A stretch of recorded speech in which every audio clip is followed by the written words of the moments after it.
这是跟大家说几个点。那么很多人的话，很多时候会很迷惑。比如说，有人告诉你，美国的华美银行你可以用身份证开户，不需要护照。我可以告诉你，确确实实有一些你是可以用身份证开户，但是为什么可以身份证开户呢？这个呢，其实是个临时措施啊。为什么会有这个临时措施呢？是因为之前在前几年吧，有一些人呢跑到墨西哥，然后呢再进入美国，你懂意思吧？然后呢，因为这个进入美国的时候呢，他要么有些人聪明的人啊，他可能会提前把护照邮寄给美国的一个当地的一个人，帮他接收护照。如果说你护照携带在身上的话，进入美国的话，你这护照是会被暂时没收的，暂时扣押的。那所以说呢，如果说扣押之后再把你放出来之后呢，你没有护照的话，你怎么去开这个美国银行呢？对不对？所以说，当时为了吸引这部分客户然后呢吸收存款，那所以说呢，让他们临时先开个身份证，到时候你去补办个护照再把更替过来，这样子个临时措施。所以说呢，如果说你现在网上有人告诉你可以用身份证开户 ，OK， 你开了之后，过段时间你怎么办你还是得有护照到时候你这个账户变成一个无主账户，那你不是麻烦死了吗？所以说不要贪图这种捷径这种捷径不要去弄，除非说你确确实实就像这些人一样你后期能提供这个临时要用对吧？那这样可以。OK， 第二点很多人问我在咨询我说能不能帮他开户我好多拒绝了我一般来说我先问问你是什么用途，你先告诉我用途，我再帮你决定。其实我也不想知道你的用途，但是呢，如果说你不告诉我用途，但是你最后用了过一段时间被关户了，那不是你会抱怨嘛，对不对？有很多人他是为了开一个 Zelle 的支付系统做私域收款很多人作为电商这种东西，但是现在来说私域收款这个投诉率是还是挺高的然后呢，这个投诉呢反馈到 Zelle 呢反馈到这个银行再去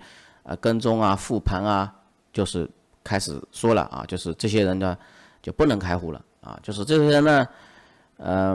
没有带来太多收益，反而呢带来很多麻烦，所以说银行是拒绝，银行不会跟钱过不过去，只是说呢他赚的钱还不如他亏的呢，就所以说这样子，那他最后还是会关户。我知道也有些人问我，他说为什么在你这边这个私域收款不能开户，我开公户还不行吗？我加钱不行吗？我说开是能开，不是我不给你开，是开了之后你还是会被关户的，那你这样子得不偿失，没有必要。你可能1个月之后被关户了，那你没有必要，对不对？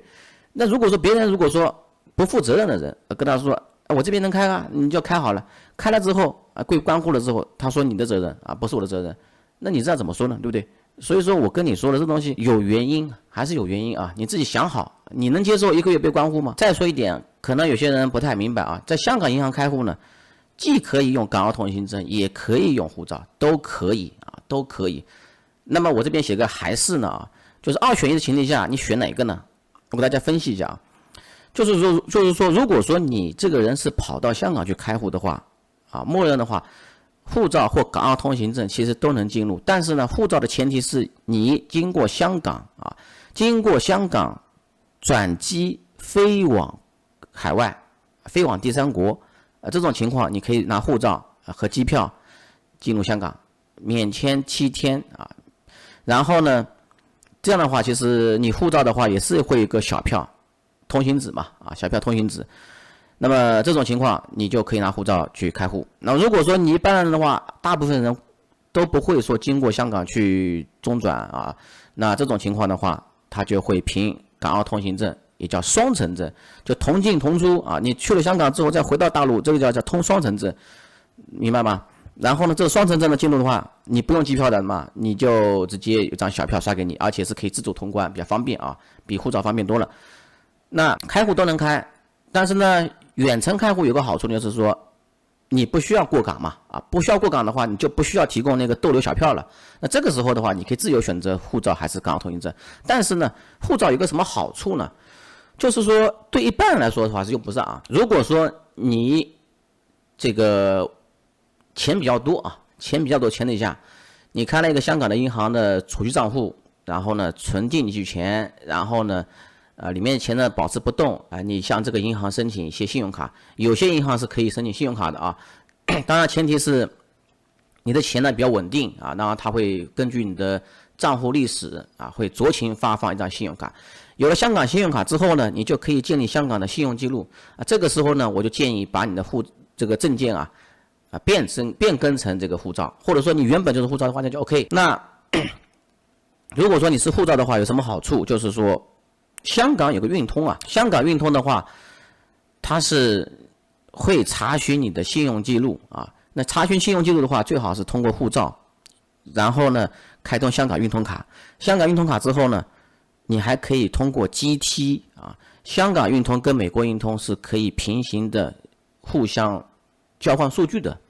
叫 GT 功能。那么这样情况的话，就是